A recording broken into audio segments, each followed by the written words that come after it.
Nous avons aujourd'hui les premières conséquences des droits de douane sur les automobilistes annoncés hier par le président américain Donald Trump. 25% de taxes sur toutes les voitures qui ne sont pas fabriquées aux États-Unis dès le 2 avril.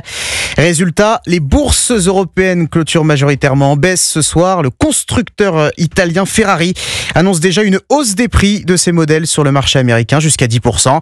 Aurélien Fleureau, quel est l'objectif de Donald Trump en provoquant un tel séisme ? Alors, pour le président américain, il s'agit d'augmenter la part de la production locale dans le secteur automobile, alors que 7 à 8 millions de véhicules sont importés aux États-Unis chaque année. Le groupe Stellantis, par exemple, pourrait relocaliser certaines pièces automobiles du Mexique et du Canada vers les États-Unis. Ce ne sont pas les seuls, précise Olivier Hanoul, spécialiste automobile au cabinet Roland Berger. On voit effectivement des constructeurs qui commencent à donner quelques gages à Donald Trump en annonçant des investissements, soit dans des nouveaux sites, soit en confirmant des lancements de programmes dans des sites américains. Mais forcément, on parle d'industrie, tout cela prendra du temps, rappelle Alexandre Marian du cabinet Alix Partners. Il faut un certain temps pour que les chaînes d'approvisionnement et encore plus pour que les bureaux d'études soient capables de s'adapter. Donc transférer des composants, ça dépend du composant évidemment, mais c'est entre 6 et 24 mois. Mais à court terme, l'impact va se ressentir chez tous les constructeurs, européens, asiatiques, mais aussi américains,